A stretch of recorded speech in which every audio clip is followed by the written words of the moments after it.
Um, the word was barely a whisper, soft, sleepy, innocent, but it changed everything. Ifeoma stood frozen in the hallway outside Jujin's room, her heart pounding so hard she thought it might break through her ribs. She just comforted the little girl after a nightmare, rocked her back to sleep, tucked her in with gentle hands and whispered promises. And now, through the crack in the door, she could hear Jujin mumbling in her sleep. "Good night, Uma. Love you, Uma. Uma, mother." Ifeoma's legs went weak. Behind her, she heard Jae-sung's sharp intake of breath. She turned slowly and saw his face in the dim hallway light. He looked like a man watching his entire world shift on its axis. "She called you?" His voice broke. They stood there in the silence, the weight of that one word pressing down on both of them like a physical thing, because they both knew what it meant. This wasn't temporary anymore. This wasn't just a 3-week arrangement. This wasn't something they could walk away from without leaving pieces of themselves behind. In 5 days, Jae-sung and Jujin would board a plane back to Korea. In 5 days, Ifeoma was supposed to go back to her normal life in Nigeria like none of this had ever happened. But how do you walk away from a child who calls you mother in her sleep? How do you leave a man whose eyes are telling you he's falling just as hard as you are? If you're just joining us, stop. Go back and watch part 1 right now because you need to know how we got here. You need to understand how a chance meeting on an airplane turned into the most complicated, beautiful, terrifying love story you've ever seen. But if you're caught up, if you remember the airport tantrum and the chin-chin and the 2 weeks that changed 3 lives forever, then drop a raised fist in the comments and buckle up. Because part 2 is where everything falls apart before it can come back together. This is where fear wins. This is where the past comes knocking. This is where Ifeoma makes the biggest mistake of her life. Let's go. She must have stood there for a few minutes, lost in thought, replaying the day, the flight, the tantrum, the coffee shop, Jujin's pinky promise, when a quiet voice from the hallway made her jump. She actually didn't observe that Jae-sung was waiting in the hallway. "She usually fights bedtime for at least an hour," he said quietly. "How did you do that?" "I just read her a story and talked to her." "I read her stories. She still fights bedtime with me." Ifeoma smiled. Maybe she just needed someone new. Kids are weird like that sometimes. They stood there in the hallway for a moment, and Ifeoma became very aware that they were alone for the first time since the airport. Aware of how tall he was, how intense his eyes were when they focused on her like this. "Thank you," he said again, "for today, for making her happy. She makes it easy. She's a wonderful kid." "She is." Jae-sung paused, seemed to be choosing his words carefully. "I want you to know that you have complete freedom here. This isn't a prison. If you need time to yourself, space, whatever you need, just say so. I appreciate that. And if at any point this becomes too much, if you change your mind, you can leave. No judgment, no hard feelings." Ifeoma tilted her head, studying him. "Are you trying to give me an out?" "I'm trying to make sure you don't feel trapped." There was something in his voice, something that made Ifeoma think he understood what it felt like to be trapped better than most people. "I gave you my word," she said firmly. 3 weeks. I'm not going anywhere." Something flickered across his face, relief, maybe, or hope. "Good night, Ifeoma." "Good night, Jae-sung."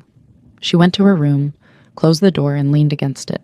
What had she just gotten herself into? The next 2 weeks passed in a blur of laughter and warmth that Ifeoma hadn't experienced in years. Every morning, she woke up to Jujin knocking on her door. "Ifeoma, are you awake? It's morning. Time for breakfast." They established routines, breakfast together, all 3 of them, when Jae-sung wasn't rushing off to early meetings. Jujin liked pancakes shaped like animals, and Ifeoma discovered she was surprisingly good at making them. Jae-sung drank his coffee black and read the news on his tablet, but she noticed he smiled more when Jujin told her rambling stories about her dreams. Mornings were for learning. Ifeoma taught Jujin simple braiding, how to sound out words in her English books, how to count an Igbo just for fun. The little girl soaked it all up like a sponge. Afternoons were for playing. The park down the street became their favorite spot. Jujin would run and climb and swing while Ifeoma pushed her higher and higher. "Touch the sky, Ifeoma, I'm touching the sky." Sometimes Jae-sung would meet them there after his meetings ended early. The first time it happened, Ifeoma looked up from the sandbox, where she and Jujin were building a castle, and found him standing by the fence, just watching them with an expression she couldn't quite read. "Appa!" Jujin had shrieked with delight. "Come help us. We're building a castle for the princess." "I don't know anything about building castles, princess." "Ifeoma will teach you. She's really good at it." And somehow, Ifeoma ended up teaching one of Korea's most dangerous men how to properly pack sand into a bucket to make castle towers. "Like this?"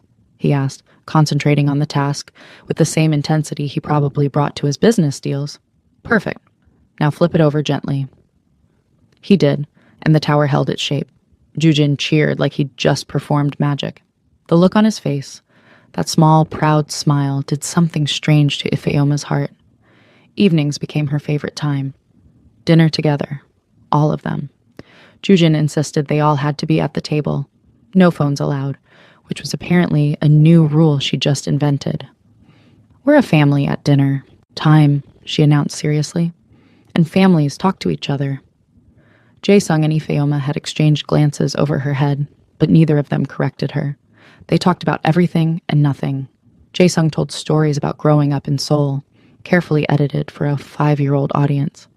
Ifeoma shared stories about Nigeria, about her big, loud family, about the organized chaos of Abuja. Jujin listened with wide eyes like they were telling her fairy tales. "Tell me more about your niece," Jujin would beg. "The one who's my age. Does she like to color too?" "She loves to color. I think you two would be great friends. Maybe we can visit Nigeria someday and I can meet her."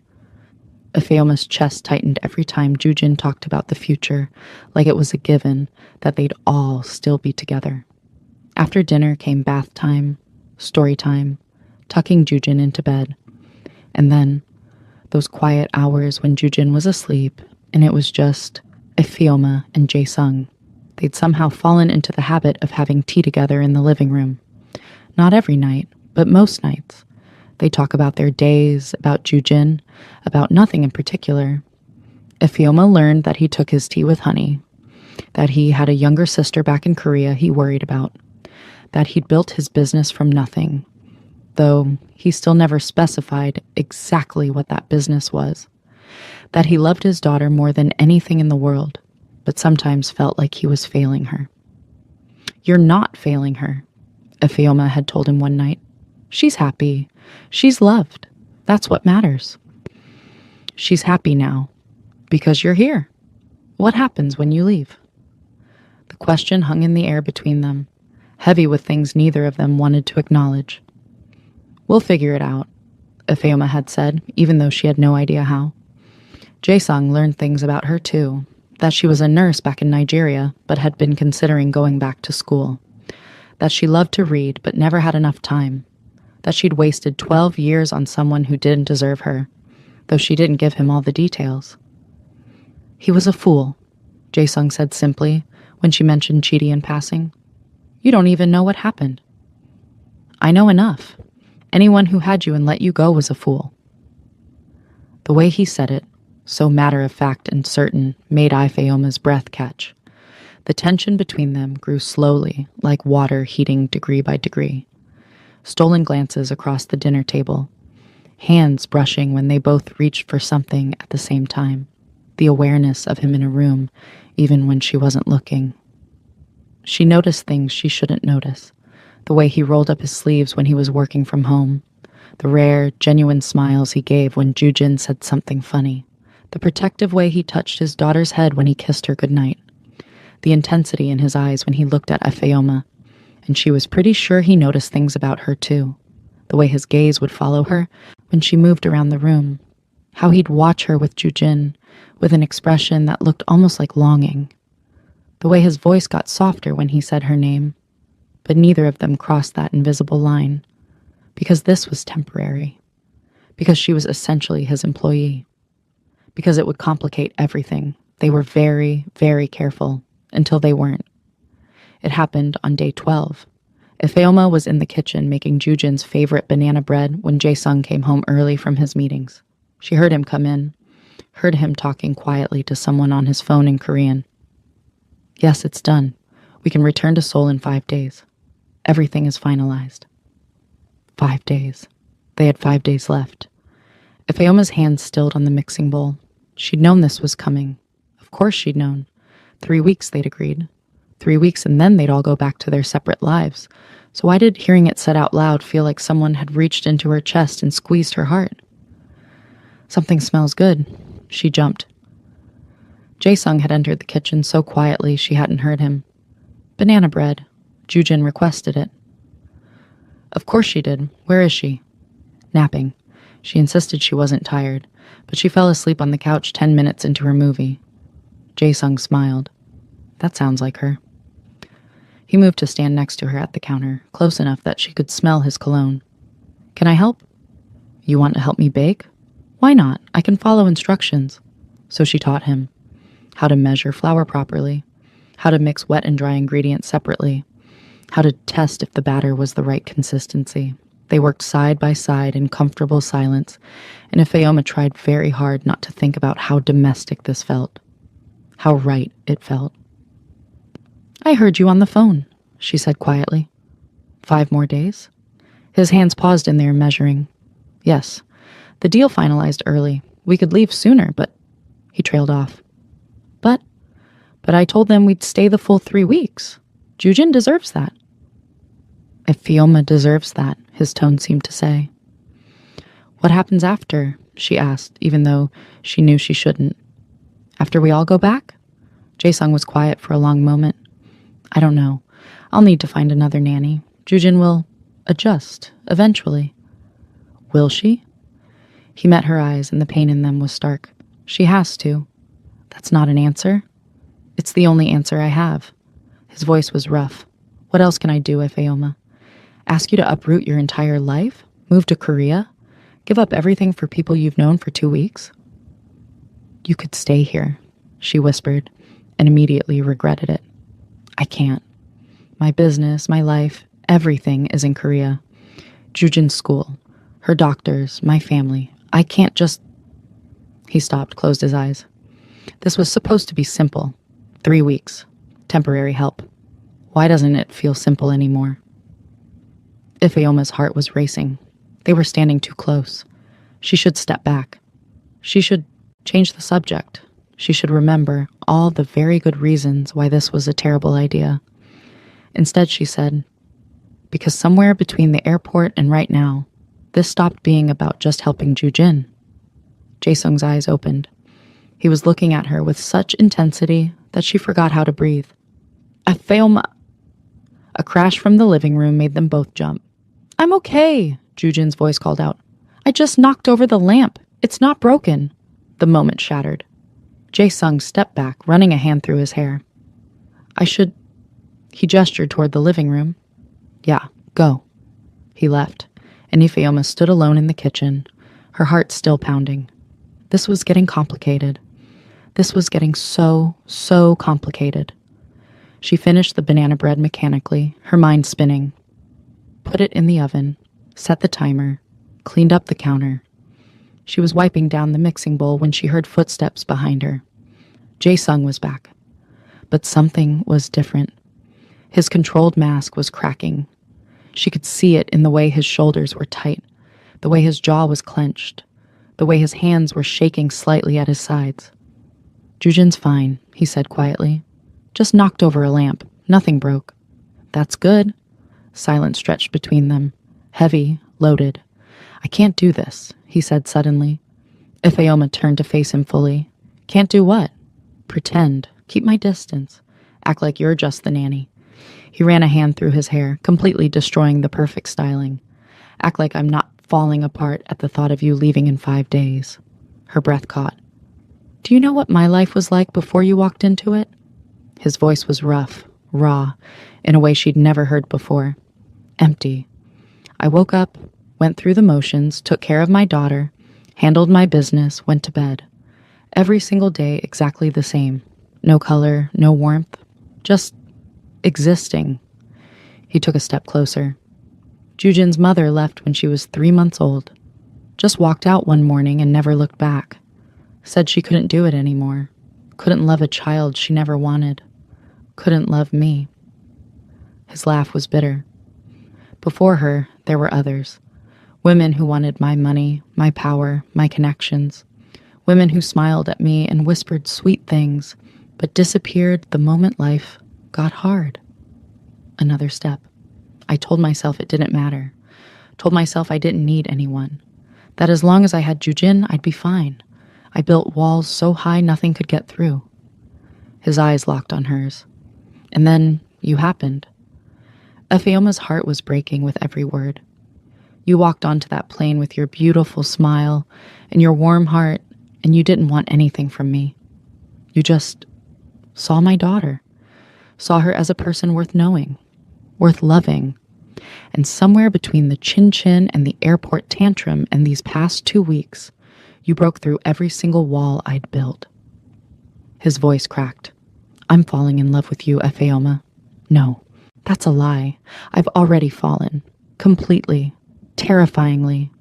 And I know it's too soon, and I know it's insane, and I know you came here to escape from love, not run headfirst into it again.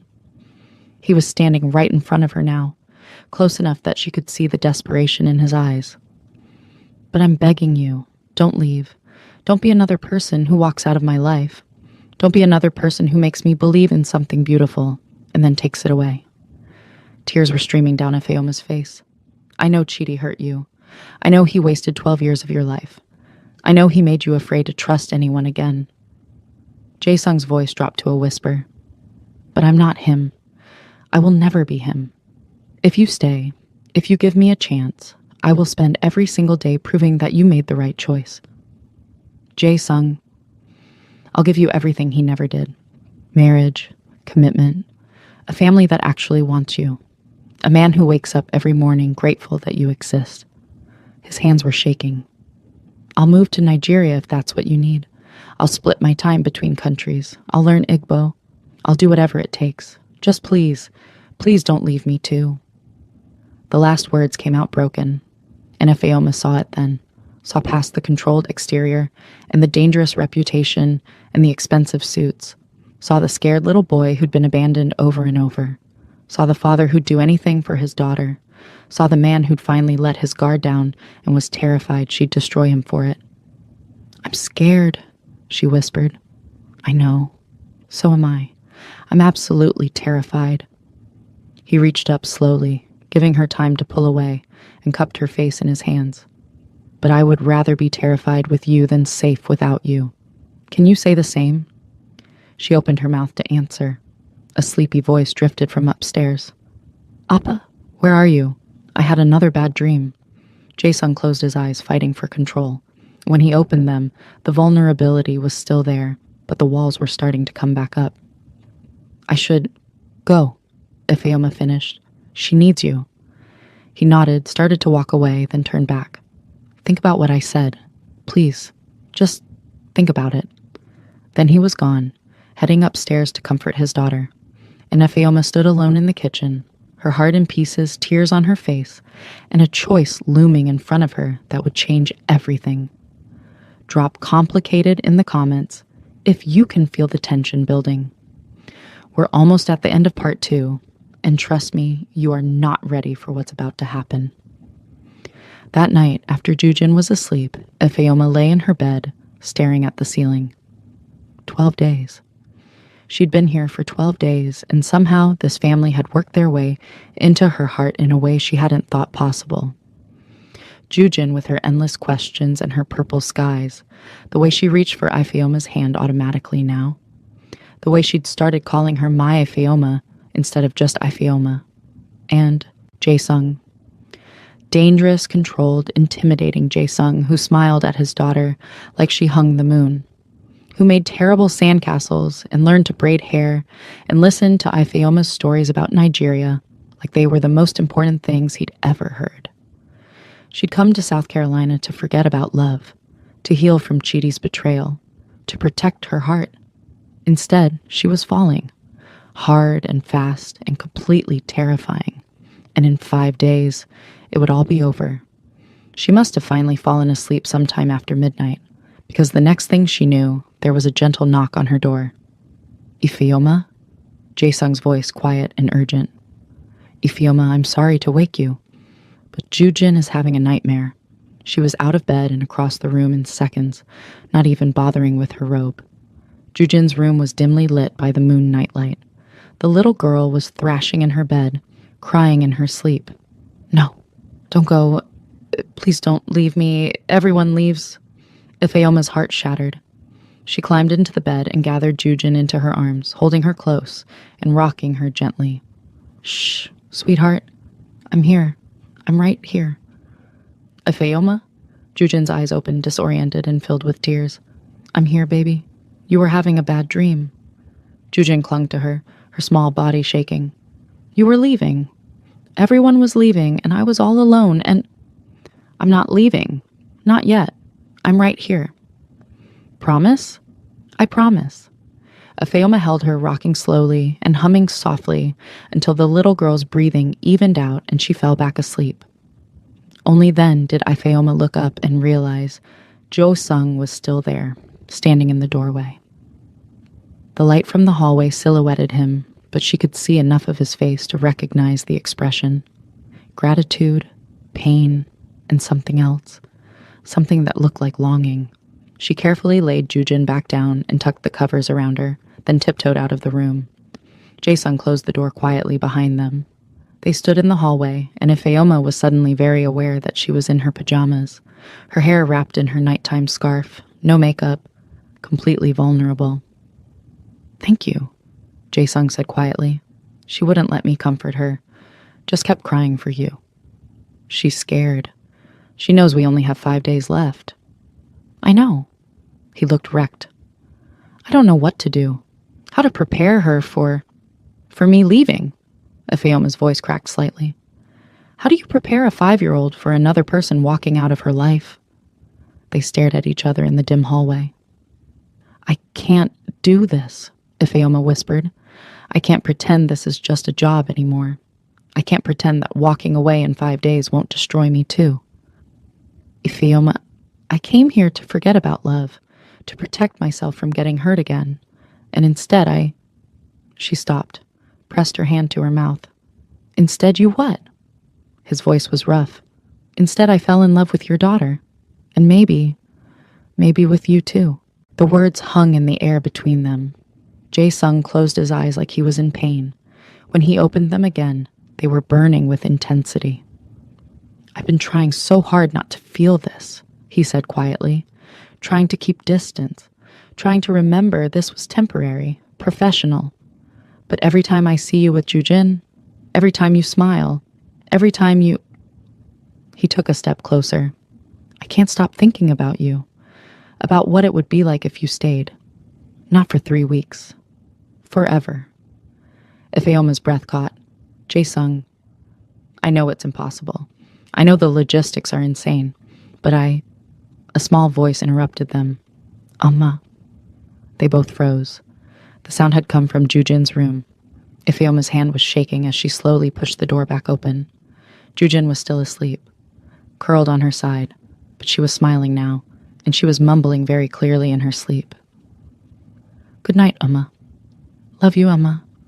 Amma, the Korean word for mother. Ifeoma backed out of the room slowly, her heart in her throat. When she turned around, Jae-sung was staring at her with an expression that looked like his heart was breaking and healing all at once. She called you... His voice failed him.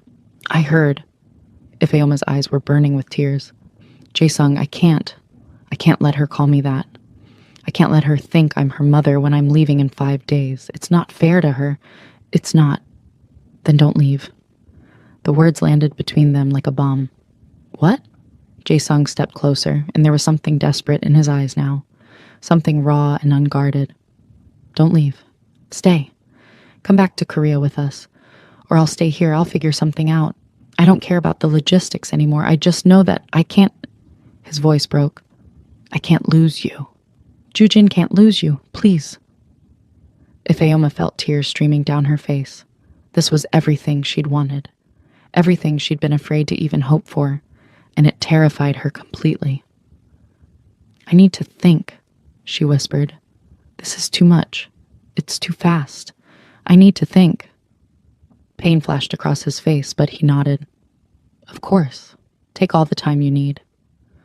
She walked to her room on shaking legs, closed the door, and leaned against it.